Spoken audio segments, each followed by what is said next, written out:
Hey guys, it's Michael, Resolve Life Training. Hey, I'm out in the middle of a bike ride. I took the day off from running today. I've had a really tough week on my legs between running, biking, a leg workout I threw in, so I'm just riding today. Probably gonna end up being 15, 16 mile. Man, it's hot here. There's actually a heat advisory. Like they sent a warning about the excessive heat to my phone in Largo. And I mean, I'm out here now. I've been out on the road for about 10, 12 miles. I believe them. It is brutal. Hey, but that's not what I want to talk about. I had something happen yesterday at the Department of Motor Vehicles. I went down to get a copy of my driving record. And while I was there on my 3-hour wait, I struck up a conversation with a nice guy. And he was 72 years old, and he had been retired about 5 years. He's a retired, some kind of a journeyman. I think electrician, maybe plumber, HVAC, something like that. But he, 30-something years retired. And he mentioned that he and his wife were the same age, and they both retired 5 years ago. And he also mentioned that his wife died last year. I said, well, that's terrible. I'm sorry to hear that. And he goes, he said, when I retired, speaking of himself, he said, when I retired, I immediately got another job. What he does now is he works over at the Home Depot, one of the guys in the orange aprons that teach the classes. Like he'll teach you how to tile your bathroom and put in a new mirror or a new vanity, or how to wallpaper. He's one of the teachers. He works 25, 30 hours a week over at Home Depot giving home improvement classes. He said, I retired, I instantly got another job. I instantly started working on he had a hobby car, some kind of a car that he'd been building, been working on it for 20 years. He never had a lot of time. But he said, I went back to that and went to work over at the Home Depot and started doing some home improvement around his own house. The to-do list that just kept getting put off for 10, 20, 30 years because the guy worked 15 hours a day.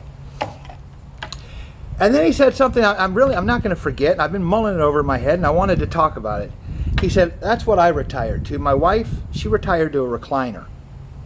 Okay. He said, 5 years later, I just came from an appointment at the VA, and my blood panel was the best that I recall ever having in my life. He said, I'm healthy as an ox.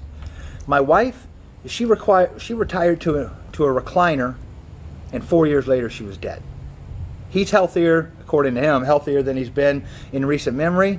His wife, who was the same age, retired the same year, retired to her recliner, watched daytime soap opera, stopped going out, stopped doing anything, stopped having any kind of purpose whatsoever. 4 years later, she was dead. So it got me thinking. And listen, let me preface what I'm about to say. I'm not a doctor, clearly. I'm not a psychologist. I'm not a psychiatrist. I'm not even trained in social work. I have nothing. So I'm not giving a prescription here. I'm not giving a diagnosis. I would never presume to do such a thing. I'm giving a suggestion. This is just a suggestion.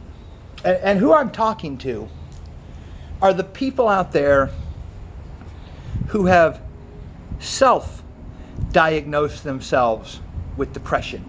And they have self-diagnosed themselves with an anxiety disorder. And you have self-diagnosed yourself with PTSD because, sophomore intro to calculus was so traumatizing, life has never been the same. All right, if you're hearing voices and having hallucinations, I'm not talking to you. Go get help. Okay? Let me restate that. I'm not talking to you if you have serious mental health issues. The neighbor's dog is telling you to go kill people. This is not for you. Go get help.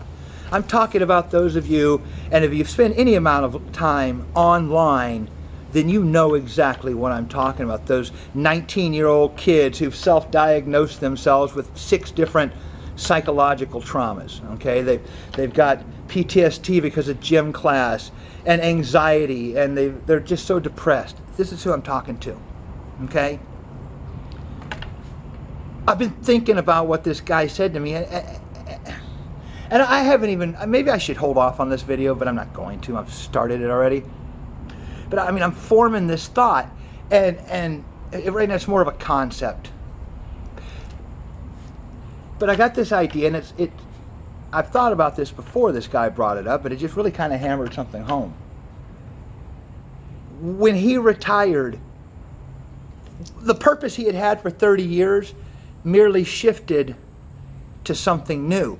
Now he's got his hobby car, and now he's got his new job, and now he's got 2 or 3 building a deck, putting in some cupboards, whatever, home improvement projects around the house. He stayed busy, okay? She retired to her recliner, a bowl of popcorn, and a remote control, all right? He's alive, having some of the strongest physicals in recent memory. She's dead. And I'm wondering, as a non-professional, and I just can't stress that enough, I'm wondering, as a non-professional, I'm not Freud, is there something to do with him having what appeared to be an extra helping of vigor and vitality at the age of 72, yeah, he's at 72, they retired at 67. His wife dying at the age of 71. They were both healthy when they retired. They did things together. They went on vacations. They traveled, walks on the beach, holding hands. They did what married couples do. He's thriving, she's dead. And I can't help but think, is there some kind of a correlation? Once he found a new goal, a new objective, something new to get him out of bed and keep him going, he was fine. She lost it, okay? Once she retired, she had nothing. The kids were gone. She's retired from her job. She didn't have anything pulling her out of bed anymore. And I'm just wondering, I'm not even diagnosing, I'm just wondering in my head, is there some kind of correlation between the two? I guess what I'm saying is, if you're finding yourself non-diagnosed, having some depression problems like I do, some anxiety problems like I do, and Trina would be the first to attest to that. I can spend an hour practicing a conversation in my head that is never going to happen. I do it all the time. I have arguments with people that I don't know about topics that I can't place, that are never going to happen. And I can have that argument, spend 30, 40 minutes in my head practicing that argument. An argument that with someone I don't know, that's never going to happen. So believe me, I have a few anxiety disorders, okay? I believe that fits neatly into that category. If you're having some basic problems like that, I'm just wondering if the way that old guy approached it, the way I approach it, might help. Because it helps me, it helps him. She's dead, all right? She lost all her goals. She lost all her reasons, or gave them up, or whatever the case may be. He found new stuff to keep him busy. I find stuff to keep me busy. So I'm just wondering if you're suffering with a little bit of depression, you're suffering with a little bit of anxiety. Get busy. Finish that book you were writing. Sit back down at the typewriter. Did I just say the typewriter? Hello, kids. Let's get in the DeLorean. We're heading back to 1985. Sit down at the keyboard and finish writing that book. Finish writing that song. Finish cutting that CD. Finish that painting. Finish that sculpture. Finish those classes. Lose that last 20 pounds. Find something to do. If you're sitting around depressed, at least eliminate the sitting around part.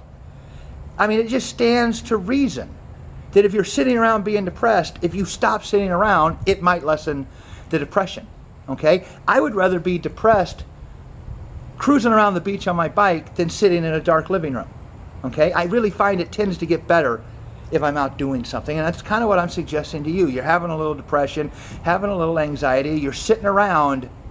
Notice I said that again. You're sitting around feeling this, sitting around thinking that, sitting around.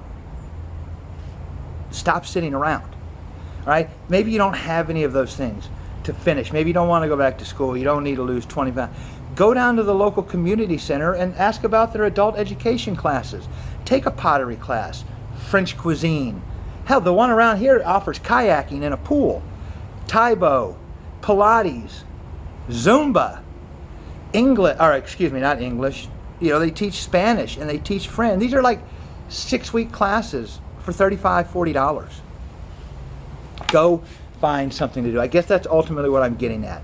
All of that was the long, winding road, which if you follow me, for the two of you that do, I do tend to meander. I take the long route. I need to work on that. If you're feeling depressed, if you're feeling some anxiety, if you're sitting around feeling sorry for yourself, stop sitting around. See if that doesn't help. You got 8 hours to sleep.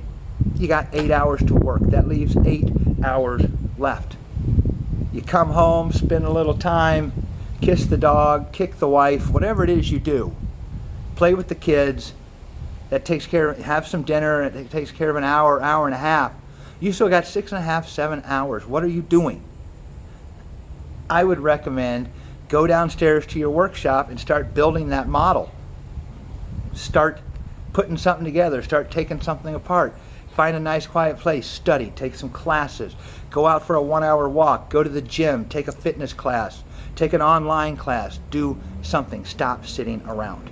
Okay? And this is coming to me, like I said, I've been toying with this idea for a while, but it really hit home when that guy told me. He said, I didn't even so much retire as much as I just redirected my energies towards something else, is actually what he said to me. She didn't. She just retired. She didn't direct her focus, her time towards anything. There was nothing pulling her anymore. There was nothing pushing her anymore. It was the bedroom to the kitchen to the recliner to the kitchen to the bedroom and repeat. 4 years later, she's dead. 5 years later, he's thriving. I believe there's something to that. That's all I'm trying to say. And I'm saying that, and maybe I seem a little on edge about it because I'm also very depressed. I just am.